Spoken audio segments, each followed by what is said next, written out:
Are you enjoying Mumbai rain? It's not the best, but we'll make do with what we have. It's November and it's supposed to be the end of monsoon season. But you know what? A joyful face is always a beautiful face. I called Uber. We're waiting for our Uber.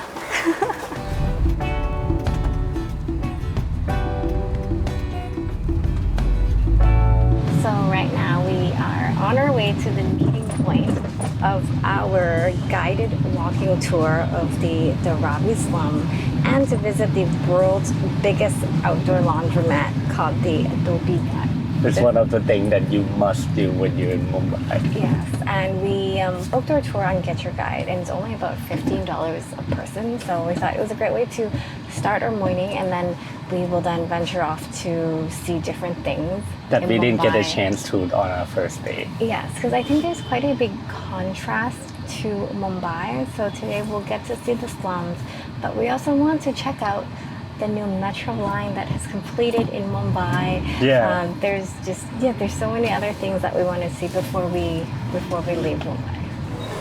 Okay, so our tour started kind of hectic because we have coffees, we have umbrellas, and we have two other people with us, I think, and we're just walking over this overpass where we can see the train station because our guide, Luki, said the slum is just on the other side of the train tracks. Hopefully some part of it is covered because it's pouring outside. It is pouring rain.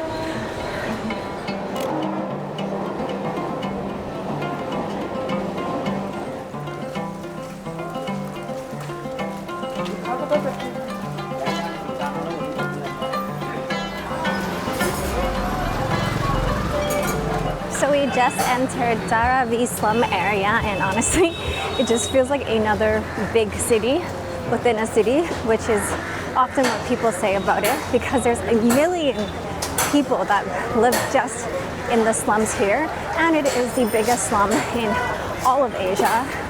I think right away, especially as a woman, it's a bit intimidating, so making sure that note is always close by. And my guide is in the front because majority of people you see here are men because they are working in the different industries in the slum. And I think that's what our guide Luki is going to show us next, is what type of industries do people work on here. Wow, this is just car parts.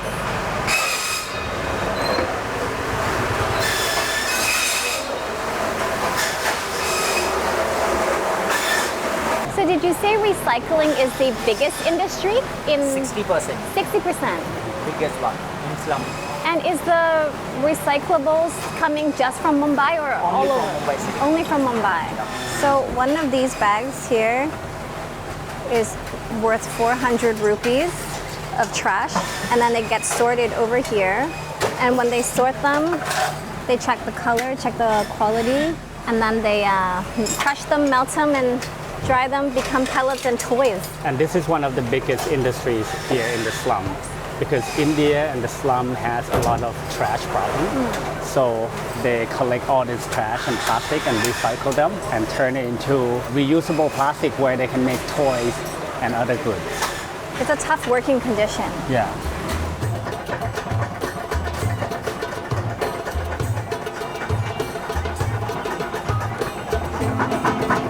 What animal is this one?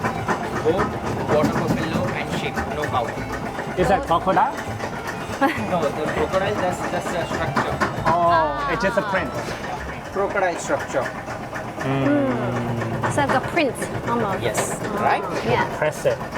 Fascinating That is to so see how they interesting. make it to finished product behind me. This is a shop. Yeah, there is a lot of work and technique that goes into it, and the leather industry used to be the biggest in the slum, but now it's a lot smaller because it is a very dangerous industry. There's a lot of chemicals that are being used that are toxic to people, so it's much smaller now. But what is interesting is that the products made here, like belts and bags and jackets and all of that, are exported All over around the the world world. too. And they even have their own brand now. So the Dharavi brand is the brand of the slum because the quality of the product is actually very high, he said. So yeah, you can see the store here. Wow. You see this over here? Apparently this is the largest washing machine in the slum here. That's where they put 2,000 pieces of these leather into here to wash and then rinse, and then they hang dry it here. And you can see all the different types of leather, but there is no cow leather because cows are holy in India. So it's water buffaloes, sheep. What's another one that they mentioned earlier? There's one more. Not crocodile. Not crocodile, but they print the print that makes it look like crocodile. But yeah, there's one more. Water buffalo, sheep. What's the other animal? Goat, Goat, water buffalo, water and buffalo, Sheep. and sheep. Okay. sheep. This is really not the best day to be doing a slum tour. It's raining so hard. It's already hard to walk, and it's even harder to walk in the rain. So under this shade here.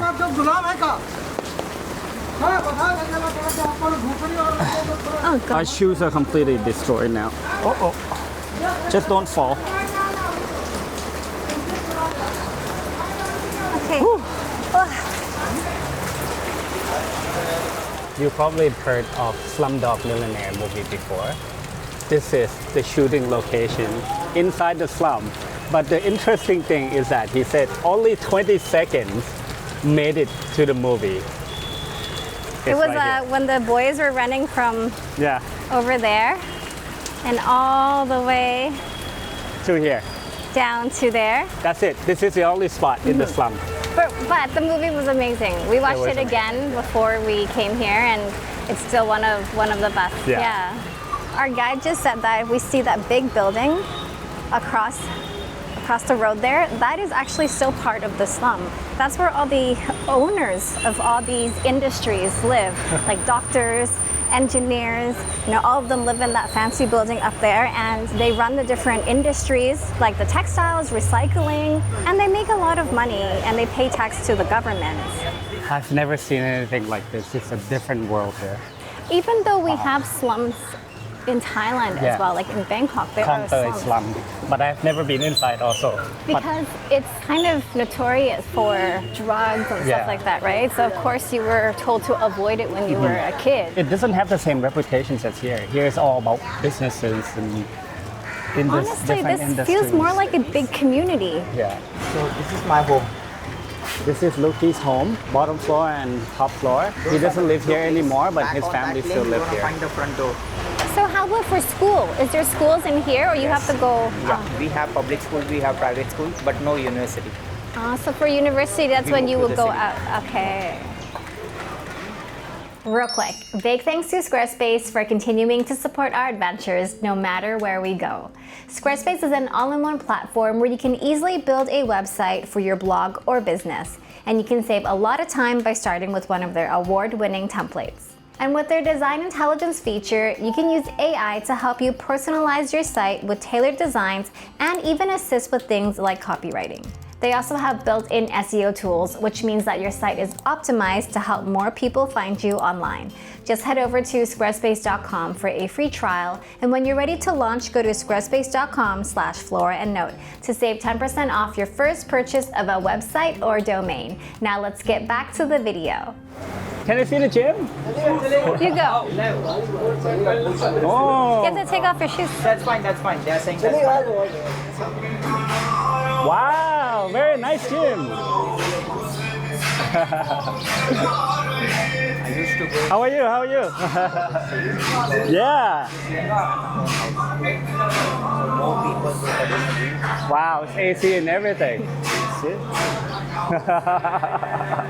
Competition. Men physique. Men's physics, yeah, men's physics. Men physique. Which country? Canada. Canada. No more, no more.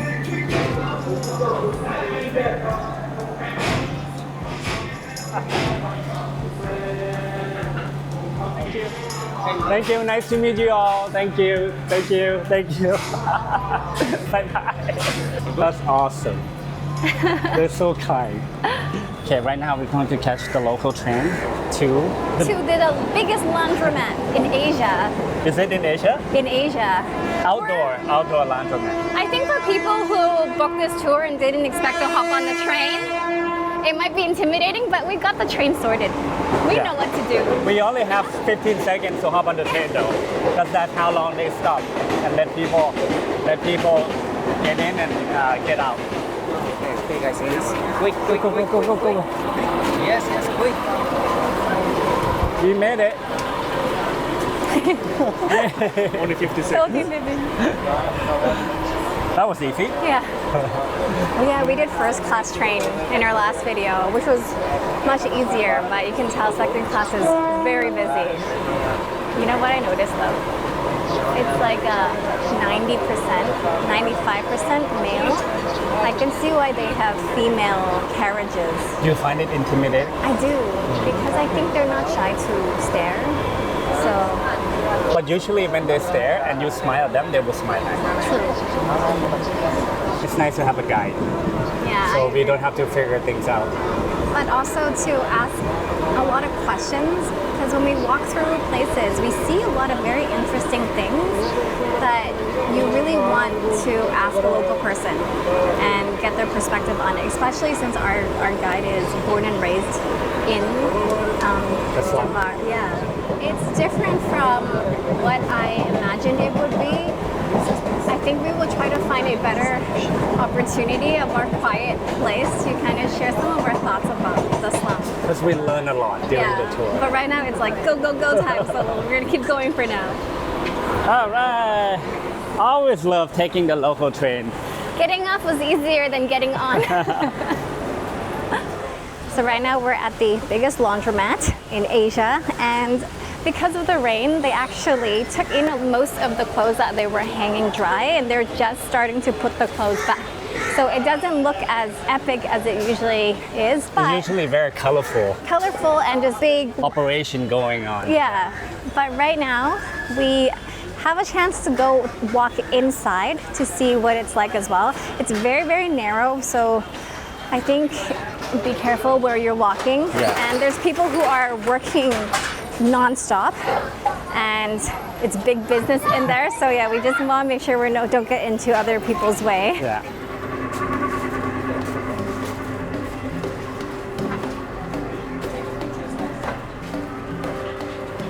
Namaste. Wow. You can see all these machines at work.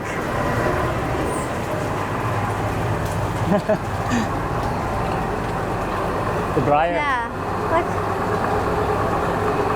Smells like bleach in here. it does. All these Namaste. spinners at work. The washers over there. Namaste. So this is where they wash their clothes? This is the hand wash station. So each family that lives here has a stone, and this is where they do some of the hand washing on that stone. But majority of the washing is actually done in all these machines and dried in these machines and then hung up there. And it's not just one owner owning all of this. It's actually a generational business. So the grandparents was washing clothes here, the sons of them washing here, now the grandchildren. It's mostly the sons. All the men are the ones who are doing the hard work washing, because the women who live here are the housewives. So they take care of the family and take care of the children and maybe help with wrapping up the clothes for delivery. But And do they wash clothes for hotels and for other 2-3 businesses? star hotels, all the linen you can see up top, like all the white linen from the hotels, but also you can see in the textiles. So the jeans, all the denim up there is from the textiles. Also, some people send their own laundry from home, like white color laundry, to get washed here because they don't use bleach at home, so they bleach it here. And this is the only place in the city that gets, I think, 24-hour water supply to run this business. Or maybe not true. Maybe not the only place, but it has 24-hour water supply here, and they work day to night, washing and hanging laundry. Must be really hard, especially when it's rainy season. Can you guess how much clothes they wash here a day? 1 million pieces. Oh, you're thinking way too high. 100,000 pieces per day. Considering it's manual labor, that is pretty insane. And they also have to do the deliveries back to the hotels and the businesses and the people. Yeah, this is a lot of work. 100,000 is still a huge But number. what I'm thinking is like, where does all the wastewater go from all this? The canal. There's a canal. Laundry. Yeah, there's Is a it? canal beside it. There's a lot of Waste. contaminated water from the laundry, yeah. So I was curious about where all this contaminated water flows to. I was hoping not to the canals or the ocean, and I asked our guide. He said it actually goes to an underground drainage system and gets treated and kind of flows back into, I think, the city water. So I guess that's a good thing. He did say not to the ocean. Wow. What an experience. That was a lot to take in. Like, we started at 9, it's about 11, so it's about a 2-hour tour today. There were so many things I wanted to mention when we were starting the walk in the slums, but because it was raining, we had to keep going. It was hard to mention. But I saw, for example, the workers who were working at the bottom of the 2 stories, picking the recycling or working on textiles, and I asked how much they make. So if they're unskilled, so the people who are picking the recycling, it's about 10,000 rupees a month. And if you are skilled and you can work on equipment and machines like textiles or leather, then you're going to be making about 15,000 rupees a month. And I was like, oh, is that really low? But our guide said it's actually not that low. He makes about 15 to 20,000 rupees a month as well. And those workers usually come from outside the slum, and they get room and board. So they work at the bottom floor. They get a room. I'm not sure if they get food included. Okay, They get room. But it's still a good opportunity for them because back home where they might be farming, they're making a lot less money. So workers mostly are from the outside coming in for an opportunity to work. And we also saw the little kitchen where they were cooking for the workers there. And each dish is about 80 rupees. But I mean, it adds up over the course of a month as well, right? They have a really solid community in there. Our guide said part of his family moved out about 7 to 8 years ago because he was working in another industry now, and he said he doesn't know his neighbors. He said there is no sense of community outside, and that's why a lot of people who grew up in the slum, they don't mind the condition that is there, but they obviously go out if it's a better working opportunity for them.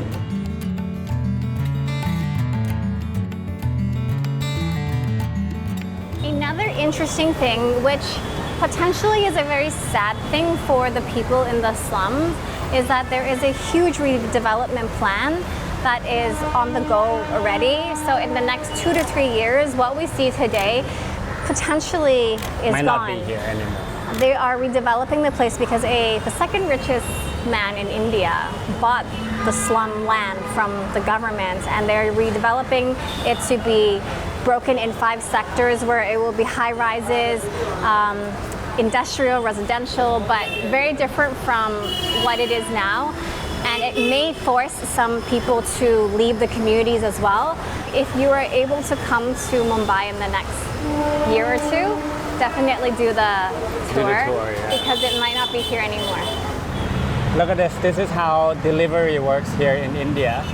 So the lady just tie her bag to the rope and drop it down. So I assume someone gonna put the stuff in the bag and then she pull it up. Imagine doing this in Thailand when your Grab food arrives and you just be like, oh wait, let me send my bag down. It's smart, so you don't have to walk all the way down. I think the drivers appreciate it.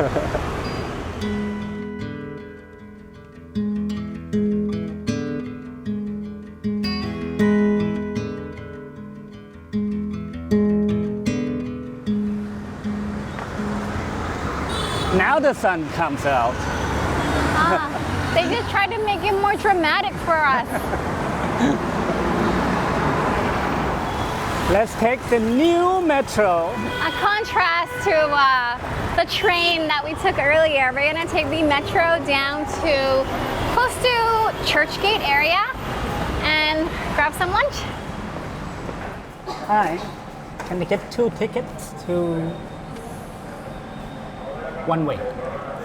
30 rupees each. That's So cheap. why you don't see a lot of local people taking it, because the train was like 5 or 10 rupees Oh, each. right, yeah.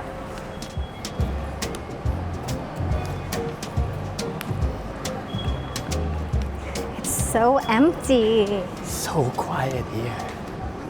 Just look at how empty it is. I don't know why people are not using it. It's so nice, it's so clean, and it's AC.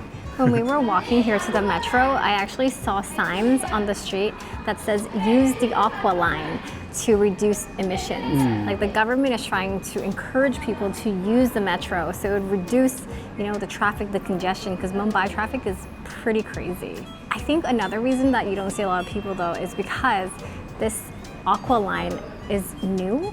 Like parts of it was open last year, but it's fully functional. The whole line from the north to the south of Mumbai is only less than a month. I think October 9th is when it was fully functional. So maybe it's taking people time to get used to the new system and where the metro stops To change the are. habit. Yeah. And it's obviously more expensive as well. So people probably prefer the old system. Just like the trains, there's also ladies' coach. And We should go that way then. yeah, we shouldn't go to the ladies' coach.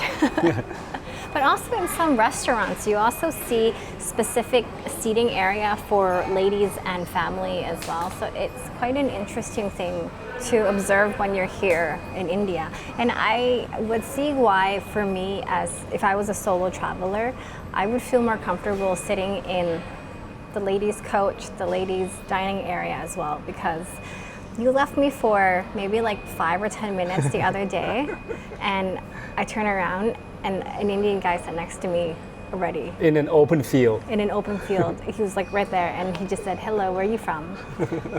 But he was friendly though. He's friendly, but I mean, it's intimidating as a female for someone to just come and chat with you, Yeah. I quickly said, "My husband's over there." He's like, "Oh, you have a husband." Oh, seems busy enough. Oh, yeah. Not as busy as the local train.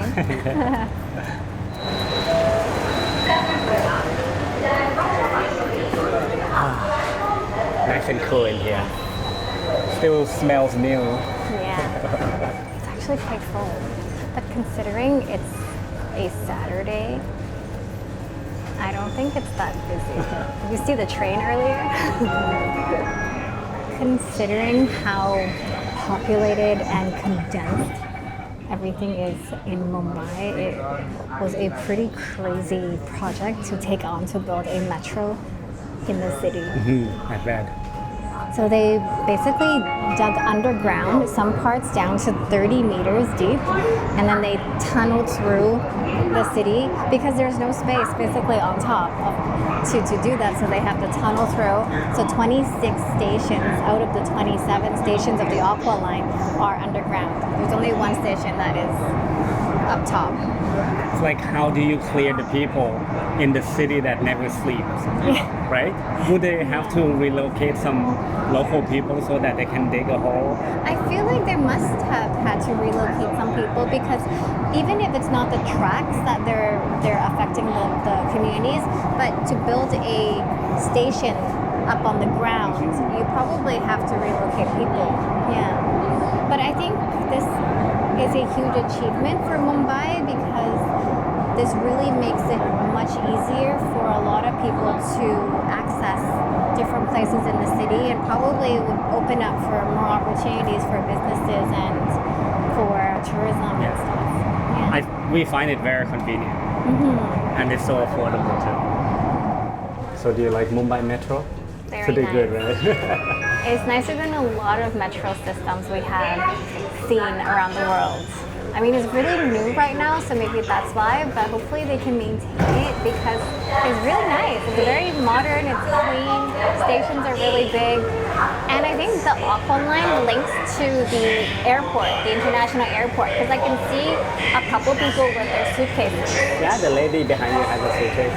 So that makes it really convenient for locals, tourists to go in and out of Mumbai. So yeah, I think it's a great development for the city. Do you have a place in mind? Yes. Oh, we still haven't tried the local Mumbai snack yet. The bun. Yeah, the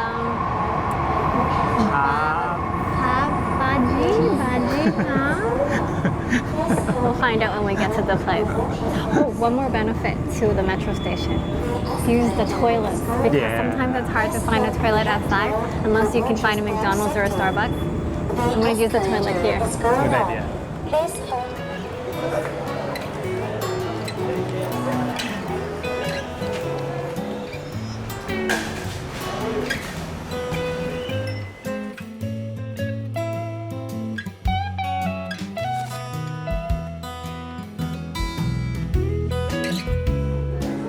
Smells delicious.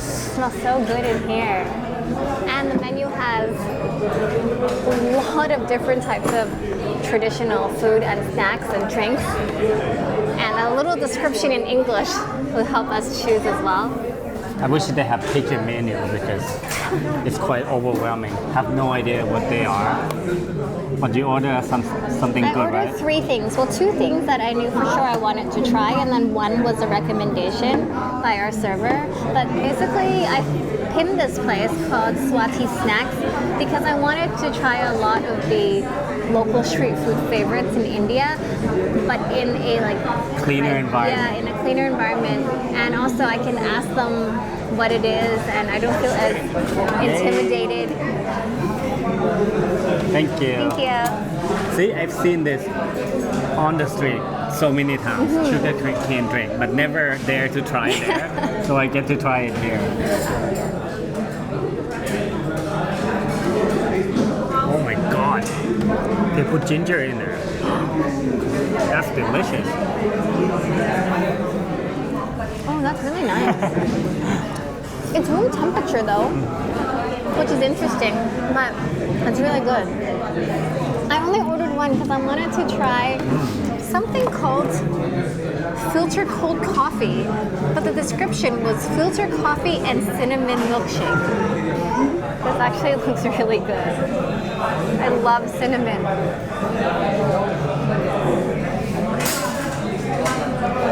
Oh my goodness. That is delicious. I'm gonna start adding cinnamon to my coffee. That is so good together. Definitely has milk in it. But I've been okay with milk. I've had lattes, I've had coffees with milk, I've had Whipped cream, yogurt, whipped cream. Like, I've been okay.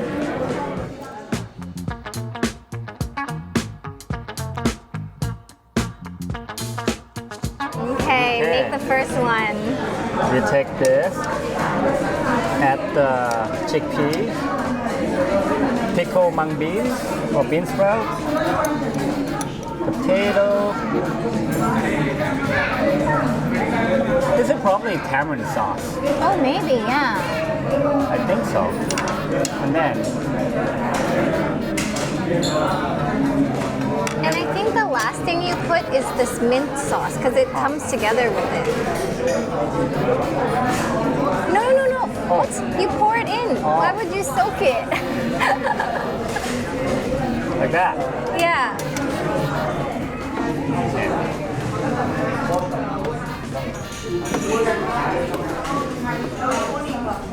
What do you think? That's freaking delicious. Like different So much going on. different textures? Different texture. The dough is crunchy. This is crunchy. The potato is mushy. The sauce is sweet and sour and spicy. And the green mint sauce is so refreshing. So you are supposed to pour quite a bit inside?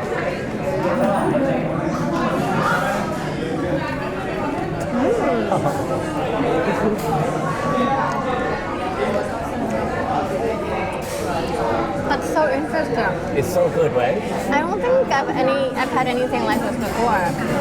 I was gonna say it's like a potato chip, but then at the same time you have all those different flavor components and crunch to it. It's really interesting. Like, how did someone come up with a snack like this? Excuse me. How do I eat this? Oh, you scrape it off the leaves.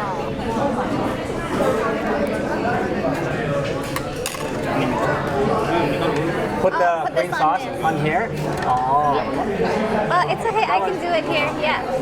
What I is love this like green sauce. a chili mixed with a lot of cilantro, maybe. If you don't like cilantro, a lot of the stuff in India has a strong cilantro taste or coriander taste because they put the seeds in there too. It's quite like a comforting kind of thing. It doesn't feel filling because it's just a pancake. There's no meat or not much protein, but it's a good base for to eat with something. So this is something that we must try in Mumbai. This is the pav bhaji, which is a spiced vegetable gravy with butter pav. So pav are these steam rolls here. And then sprinkle some onion on it. Yeah.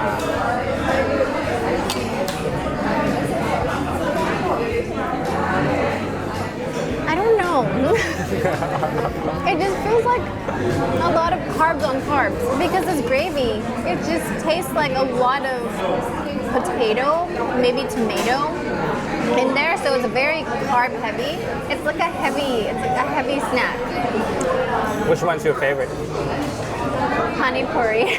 Me too, yeah. I like the texture. It's so good.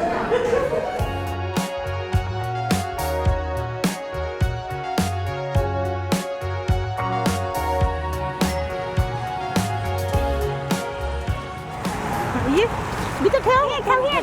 Do you want to come too? Yeah. Where are you from? From Thailand. Chinese? Okay. Thailand. Thailand. Yeah. Yeah. Thank you. Have a good Have day. a nice day. Bye-bye. Thank you.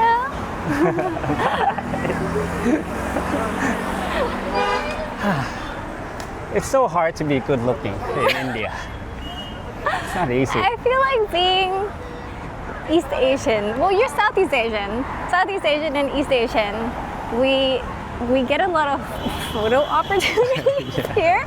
They think that we look very different and want to take photos, and they would ask their children as well to come and join and take photos together. It's so cute. And they all want to shake our hands. And they always ask, where are you from?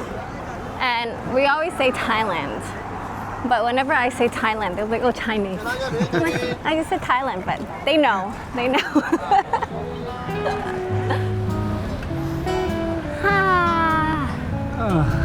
It's good to be in the sun. It's so nice now. It turned out to be a nice day after all. On our last day in Mumbai, the sun came out. This is our luck. And what a contrast to where we were earlier today, because now we are at Marine Drive, which was about a 10-minute walk from the snack place that we were at, and we walked through a bunch of office buildings. Lots of banks Lots of and banks big and- financial buildings. Yeah, and now in Marine Drive, this stretch here, you see a lot of office workers, a lot of local people Yeah. just chilling here, Look at enjoying. them, just hanging out, Yeah. taking photos. It's a beautiful place. Kind of reminds me of the Hong Kong harbor. Because you can see on the other side. The just high-rises, Yeah. Must be much nicer in the evening when all the buildings lit up. Yeah, actually, this is one of the most recognizable skylines in India because at night, this U shape here with all the buildings lit up around, it looks like the Queen's necklace. That's what they call it here. Oh, I can see it. Yeah. Thank you for coming to India with me there. You're welcome. My pleasure. We waited so long. It was intimidating when we were thinking of coming, but then now that we're here, I find that it's different than what I was expecting. People have been really, really friendly. Yeah. The food has been really good. Before coming here, we spoke to a lot of people and we hear mixed feelings about India. I think the best way for you to find out is to come and see for yourself. They say 50% of people will love it, 50% of people will hate it. I think so far we are part of the 50% of people who love it. But today is our last city day, and then we go to Goa tomorrow, and then we go to Kerala. So I think we'll get to experience different sides of India and give us a better picture of what the country is like. So thanks again for watching, and as always, have a wonderful day. We'll see you in the next one. In Goa. Bye-bye. Bye.